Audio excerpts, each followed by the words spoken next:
ఖైరతాబాద్ గణేష్ నిమజ్జనానికి పోలీసులు భారీ బందోబస్తు ఏర్పాటు చేశారు. హార్స్ రైడింగ్ శిక్షణ పూర్తి చేసుకున్న 9 మంది మహిళా పోలీసులు ఈ బందోబస్తులో పాల్గొనున్నారు. అయితే గుర్రాలపై తిరుగుతూ భద్రతను పర్యవేక్షించనున్నారు. గోషమహల్ స్టేడియంలో 6 నెలలుగా శిక్షణ పొందుతున్న మహిళా పోలీసులతో మా ప్రతినిధి రంజిత్ ఫేస్ టు ఫేస్. మొదటిసారిగా వచ్చేసి హార్స్ రైడర్స్ ద్వారా వచ్చేసి పోలీసులని అంటే గస్తీలు నిర్వహించి కూడా బస్తీలలో కావచ్చు, హైదరాబాద్ మూల ప్రాంతాల్లో కూడా గస్తీ నిర్వహించి దానికోసం వచ్చేసి హార్స్ పోలీసులను కూడా ఏర్పాటు చేశారు. దానిలో భాగంగానే ఇప్పటికి కూడా శిక్షణ పొందుతూనే రేపు గణేష్ నిమజ్జనానికి కూడా పూర్తి బందోబస్తులో భాగంగా మహిళా కానిస్టేబుల్ కూడా గుర్రాల హార్స్ రైడింగ్ ద్వారా కూడా చేస్తున్నారని చెప్పేసి పోలీస్ సివి ఆనంద్ గారు చెప్తున్నారు. మనతో పాటుగా వచ్చేసి ట్రైనింగ్ పొందినటువంటి మహిళా కానిస్టేబుల్ హార్స్ రైడర్ ఉన్నారు. అమ్మా చెప్పండి, మీరు ఎన్ని రోజుల కాంచి కూడా శిక్షణ జరుగుతున్నది, మీ యొక్క అనుభవం అనేది ఎలా ఉంది? మేము జనవరి 9th ఇక్కడికి రావడం జరిగింది. సార్ వాళ్ళ ప్రోత్సాహం వల్ల స్టార్టింగ్ లో కొద్దిగా ఇబ్బంది అయ్యిండే, కానీ మా ట్రైనర్ పృథ్వీ సింగ్ సార్ చాలా చక్కగా చెప్పి దాని మూమెంట్ ఎట్లుంటది అన్ని చెప్పడం వల్ల ఇక్కడికి రావడం జరిగింది. మేము యాక్చువల్ గా 6 months కంప్లీట్ అయ్యి 7th month కి వెళ్ళాము. ఇప్పుడు డ్యూటీలకు కూడా వెళ్తున్నాము. రీసెంట్ మక్కా మసీద్ డ్యూటీలు, లేక్ పెట్రోలింగ్ వెళ్తున్నాము. రేపు గణేష్ నిమజ్జనానికి కూడా వెళ్తున్నాము. ఓకే, అంటే మీరు రేపటి నుంచి కన్ఫర్మేషన్ ఉంది కదా, మీ యొక్క ఫీలింగ్ అనేది ఎలా ఉంది? చాలా ఎక్సైటెడ్ గా ఉంది. నాది యాక్చువల్ గా మాది కాడప, ఇటు సైడ్ నాకు నిమజ్జనాలు ఇంత క్రౌడ్ ఇదంతా ఫస్ట్ టైం అనిపిస్తుంది. ఈ రేపటి బందోబస్తు ఎట్లుంటుందో మేము ఇమాజిన్ చేసుకోలేకున్నాము. కాకపోతే మా హార్స్ మేము కంట్రోల్ చేసుకొని క్రౌడ్ని కూడా మేము కంట్రోల్ చేస్తామని గట్టి నమ్మకం ఉంది. ఇప్పుడు ఈ హార్స్ రైడింగ్ లో వచ్చేసి ఇప్పుడు ఆల్రెడీ మీరు ట్రైనింగ్ పొందారు కదా, దాంట్లో ఏమైనా ప్రమాదాలు ఇట్లా పొందినప్పుడు ఎలాంటి యొక్క జాగ్రత్త తీసుకుని అనేది మీకు దిశానిర్దేశం ఇట్లా చేశారా? మనకు బయటకు వెళ్ళినప్పుడు ఎట్లా ఉండాలి, వాటితో ఎలా చేయాలి అని మనం ట్రైనింగ్ నేర్చుకునేటప్పుడే రోజు మార్నింగ్ థ్రాట్ అక్కడ ప్రాక్టీస్ ఉంటుంది. అక్కడ మనం డీజేలు పెట్టడము, టపాస్ పెట్టడం ఇట్లా జరగడం వల్ల మనకు గ్రౌండ్ లోనే అన్ని నేర్చుకుంటాము. బయటికి పోయినప్పుడు కూడా సేమ్ అలా సిచ్యువేషన్ వచ్చినా కానీ మాకు కంట్రోల్ అయిపోతుంది. మేము కూడా స్టార్టింగ్ వచ్చాం కదా, 3 months మాకు ట్రైనింగ్ ఇచ్చారు, 3-4 months. దాని తర్వాత అన్న వాళ్ళందరూ ఇక్కడ సీనియర్స్ అందరూ డ్యూటీస్కి వెళ్తుండే, మేమే అడుగుతుండే మాకు కూడా డ్యూటీస్ చేయండి సార్, మేము కూడా వెళ్తాం అని.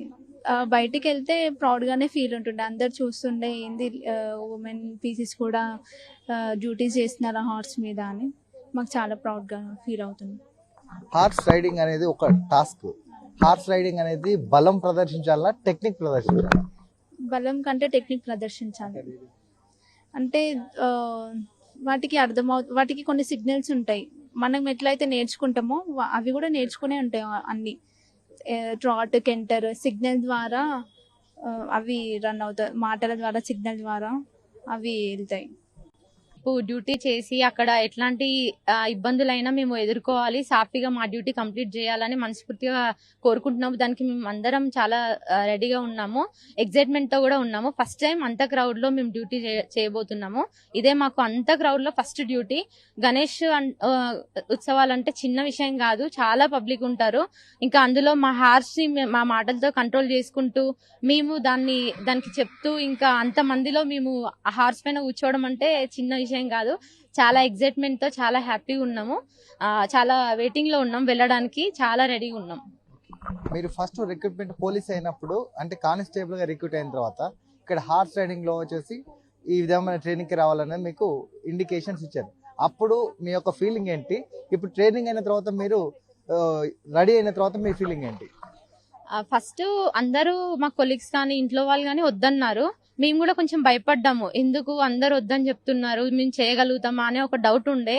వచ్చిన తర్వాత కూడా హార్స్ చూస్తేనే భయం వేసేది, ఎక్కాలంటే ఇంకా భయం వేసేది.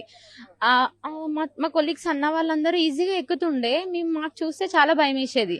కానీ ఇంకా తర్వాత రైడింగ్ స్టార్ట్ అయినాక మేము కింద పడ్డం, లేవడం, హార్స్ తో రోజు ఉండడం, దానిపైన ఒక అఫెక్షన్ క్రియేట్ అయినాక దాంతో మూమెంట్స్, రైడింగ్ అవన్నీ అలవాటు పడిన తర్వాత ఇప్పుడు అసలు ఈజీ అయిపోయింది మాకు అన్ని. మేము లేకపోతే తను హార్స్ ఉండలేదు, హార్స్ లేకపోతే మేము ఉండలేము అన్నట్టు అయిపోతుంది. ఇంటికి వెళ్తే కూడా మాకు హార్సే గుర్తొస్తుంది, అది తిన్నదా, ఎలా ఉందో ఏంటో, మార్నింగ్ రాగానే సరిగా పడుకున్నావా అని అట్లా అలవాటు అయిపోయింది. సో మాకు చాలా ఈజీ అయిపోయింది ఇప్పుడు. ఇది అంటే దాదాపు 6 నెలలు శిక్షణ పొంది కూడా సిద్ధంగా అంటే పోలీసులు వచ్చేసి హార్స్ రైడింగ్ ద్వారా వచ్చేసి పోలీస్ హార్స్ ద్వారా వచ్చేసి గస్తీలలో కావచ్చు, హైదరాబాద్ నగరంలో కూడా మారుమూల ప్రాంతాల్లో ఒకవైపు డాగ్స్ ద్వారా, మరోవైపు వచ్చేసి హార్స్ ద్వారా శిక్షణ ఇచ్చిన తర్వాత కూడా రేపు గణేష్ నిమజ్జనానికి కూడా గుర్రాల ద్వారా వచ్చేసి పోలీసుల యొక్క గస్తీ అనేది సిద్ధం చేశారు. దానికి దాదాపు అంటే ఈ మహిళా కానిస్టేబుల్ వచ్చేసి ఈ డ్యూటీలకు రావడానికి మొదట భయపడినప్పటికీ 6 నెలల శిక్షణ పొందిన తర్వాత కూడా దాని యొక్క అంటే టెక్నిక్స్ అన్ని తెలుసుకున్న తర్వాత ఖచ్చితంగా ఈ రేపు జరగబోయే నిమజ్జనం కావచ్చు, జరగబోయే ఫ్యూచర్లో కూడా గస్తీలు చేయడానికైనా సరే పోలీస్ బందోబస్తులు అన్నింటిలో కూడా ముందస్తూ ఉంటామని కూడా కానిస్టేబుల్ చెప్పిన పరిస్థితులు కనబడుతున్నాయి. కెమెరామెన్ మధుతో రంజిత్, టీ న్యూస్, హైదరాబాద్.